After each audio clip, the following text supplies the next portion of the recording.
मेरी north facing balcony और waste facing balcony के इंडोर और सेमी इंडोर प्लांट्स देखने के बाद आप लोगों ने इतनी रिक्वेस्ट करी कि अपनी सॉइल मिक्स बताइए, तो मैं आज आपके सामने अपनी सॉइल की रिसिप्ट लेके आ गई हूँ। देखिए, इंडोर प्लांट्स या सेमी इंडोर प्लांट्स के लिए सॉइल मिक्स ऐसा बनाएं जिस हिसाब से आपके यहाँ की सॉइल है। मेरे यहाँ की सॉइल नॉर्मल सॉइल है, जो ना तो बहुत ज्यादा हार्ड है, ना बहुत ज्यादा सॉगी हो जाती है और ना ही चिकनी होती है। लेकिन अगर आपके यहाँ की सॉइल बहुत हार्ड है, बहुत चिकनी है, पानी एकदम से पास नहीं होता है, तो उस हिसाब से आप लोग अपनी सॉइल मिक्स बनाइएगा। मैं रहती हूँ उत्तराखंड हल्द्वानी में। यहाँ की सॉइल क्या होती है ना, नॉर्मल, थोड़ी सी बालुई भी होती है और नॉर्मल सी सॉइल होती है। तो उसके लिए मैं क्या रेसिपी बनाती हूँ, आज आपके साथ वो शेयर करती हूँ। देखिए, इस टाइप के ना ये टब ले लीजिए, नॉर्मल से कोई सी भी टब या कोई भी कंटेनर माप के लिए ले लीजिए। उसी हिसाब से आप सॉइल मिक्स में वो सब इंग्रेडिएंट डालिएगा। मैं इस टब से ही हमेशा कुछ भी सॉइल मिक्स बनाती हूँ, इन्हीं टब्स को लेती हूँ। देखिए, इस टब्स के 5 भाग मैंने ये ले रखी है सॉइल। नॉर्मल गार्डन सॉइल है ये देखिए, मैं मंगाती हूँ इसको। नॉर्मल गार्डन सॉइल है ये, बारिश की वजह से गीली हो रखी है। ये 5 टब ले रखा है। इसमें मैं मिलाती हूँ, क्योंकि मेरी सॉइल ना तो चिकनी है और ना ये हार्ड है, तो मैं सिर्फ 1 टब इसमें नॉर्मल सैंड मिलाती हूँ। नदी की जो रेत होती है, कंस्ट्रक्शन सैंड जो नदी से आती है, वो सिर्फ 1 टब। ध्यान से देख लीजिएगा, वीडियो पूरा देखिएगा, क्योंकि अधूरा ज्ञान ज्यादा खतरनाक होता है। इसलिए अगर आप लोग सच में फोलिएज प्लांट्स लगाने के शौकीन है ना, तो आज की रिसिप्ट आपके लिए बहुत काम करेगी। देखिए, इसमें मैं मिलाती हूँ 1 पोर्शन ये डिकम्पोज्ड राइस हस्क। अगर डिकम्पोज नहीं भी है तो नॉर्मल आप डाल लीजिए, 4-5 महीने में ये डिकम्पोज हो जाता है। इसमें मैं राइस हस्क डालती हूँ। उसके बाद देखिए, मैं आज ये सॉइल बना रही हूँ अपने उन प्लांट्स के लिए जहाँ पे बारिश का पानी इनको नहीं मिलता है।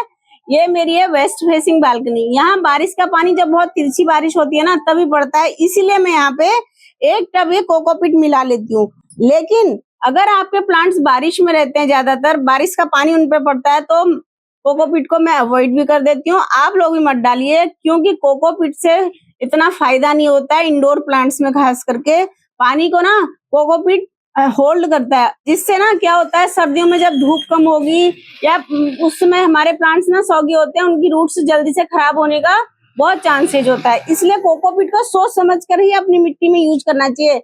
अगर आपके यहाँ की मिट्टी ना बहुत चिकनी है और बहुत हार्ड है, तब कोकोपीट को जरूर मिट्टी को नम बनाने के लिए मिलाइए, वरना कोकोपीट की इंडोर प्लांट्स में इतनी कोई खास जरूरत नहीं होती है। उसके बाद देखिए, इसमें 20% मिला लीजिए आप ये सड़ी गली पुरानी खाद। ये देखिए, ये 20% आप ये खाद मिला लीजिए।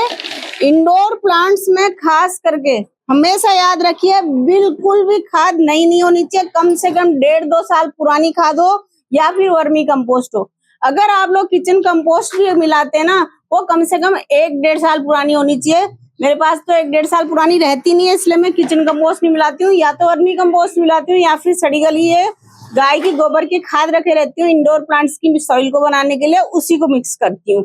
तो फिर आप लोग इतना तो यहाँ तक समझ गए होंगे कि इसमें मैंने मिलाई है 50% सॉइल, 10% सैंड, 10% इसमें मिलाया कोकोपीट, 10% मिला रखा है इसमें मैंने राइस हस्क, और 20% हो गया काव डंग कंपोस्ट, या फिर आप लोग वर्मी कंपोस्ट मिलाइए। ये नॉर्मल सॉइल जहाँ है, जहाँ मेरी जैसी, मतलब जहाँ पे नॉर्मल सॉइल होती है, उसके लिए ये कंपोजिशन मैं बता रही हूँ।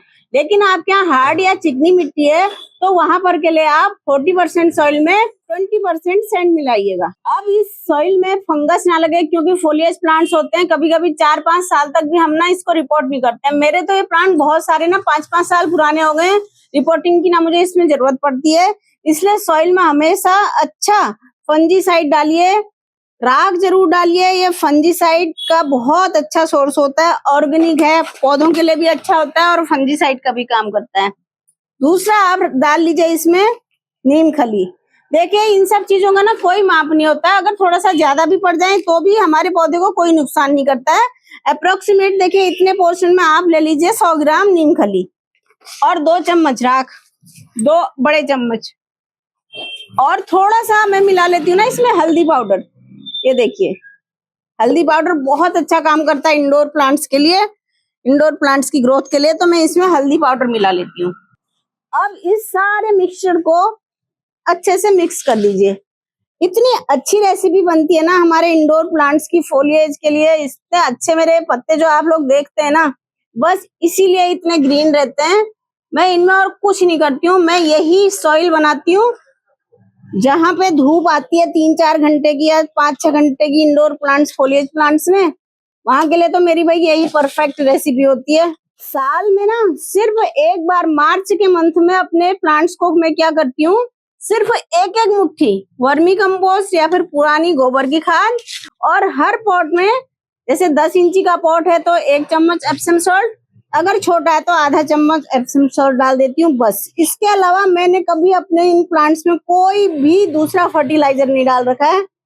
मेरे ना प्लांट्स बहुत अच्छे चलते हैं, ग्रोथ तो आप लोग देख ही रहे हैं, कभी खराब भी नहीं होते हैं, टचवुड मतलब बहुत अच्छे रहते हैं। यही सॉइल मिक्स बनाती हूँ बस।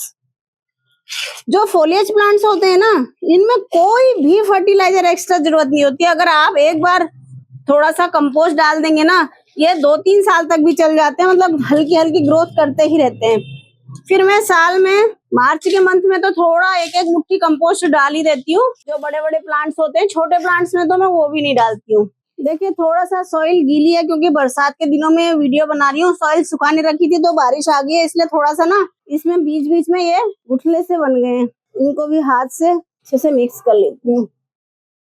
जब मैंने भी शुरू में गार्डनिंग करी थी ना, तो मैं भी बहुत सारे वीडियोस देख के इतना कंफ्यूज होती थी, क्योंकि वीडियोस में सिर्फ कुछ रटी रटाई सी बातें होती हैं। उनकी वजह से क्या होता है, अगर किसी के यहाँ की मिट्टी बहुत सैंडी है, वो यही प्रपोर्शन करेंगे तो भाई प्लांट्स की फिर ग्रोथ कहाँ से होगी।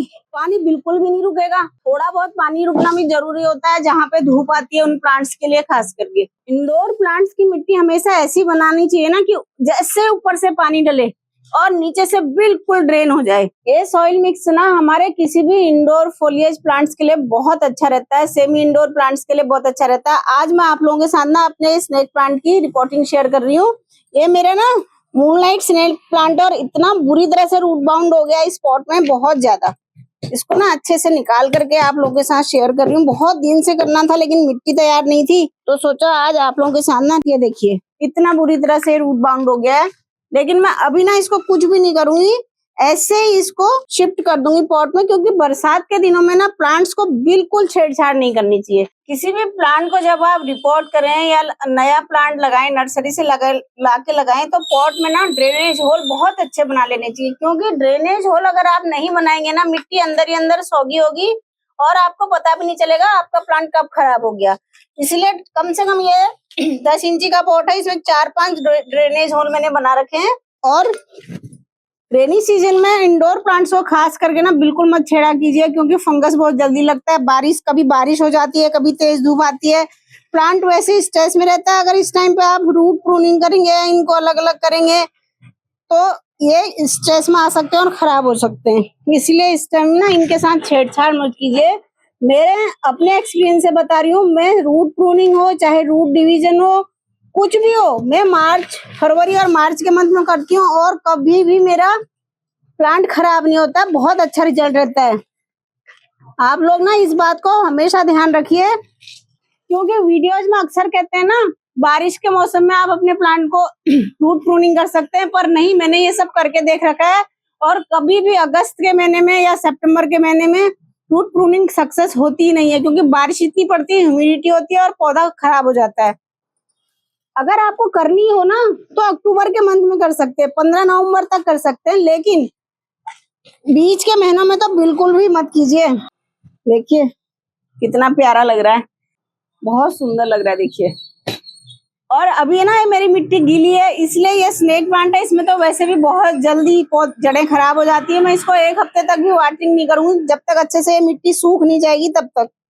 जब ये मिट्टी सूख जाएगी ना, उसके बाद ही मैं वाटरिंग करूंगी इस प्लांट में। प्लांट्स के लिए ना कोई भी मिट्टी बनाने से पहले अपने यहाँ का मौसम, वातावरण और सॉइल का हमेशा ध्यान रखिएगा। मैंने बहुत बार आप लोगों को अपने वीडियोज में बताती रहती हूँ। आज मैंने इंडोर और सेमी इंडोर प्लांट्स की आप लोगों के साथ सॉइल मिक्स भी शेयर कर दी है, उसके बाद भी आप लोगों को कुछ कंफ्यूजन हो ना तो आप फिर से कमेंट कीजिएगा, मैं फिर से आपकी प्रॉब्लम्स को सॉल्व करने की कोशिश करूंगी, क्योंकि मैं भी बहुत परेशान रही थी जब शुरू में गार्डनिंग करी थी। 1 साल तक मेरे भी पौधे बहुत सारे खराब होते थे, लेकिन धीरे धीरे ना करने से आप लोग भी सीख जाएंगे। और मेरे वीडियोस देख के तो मुझे लगता है ना, मैं चाहती हूँ आप लोग मेरे वीडियोस देखें और बिल्कुल भी आप लोगों की गार्डनिंग में कोई प्रॉब्लम ना आए। अगर आप लोगों को ना मेरे वीडियोस पसंद आते हैं तो लाइक शेयर सब्सक्राइब जरूर कीजिएगा, मुझे बहुत मोटिवेशन मिलती है। आप लोगों का एक लाइक भी मेरे लिए बहुत मायने रखता है। इसलिए आपको नेक्स्ट वीडियो किस टॉपिक पे देखना है जरूर मुझे कमेंट कीजिएगा, मैं कोशिश करूंगी उसी टॉपिक पे वीडियो बनाने का। तब तक के लिए नमस्कार, जय हिंद, जय भारत।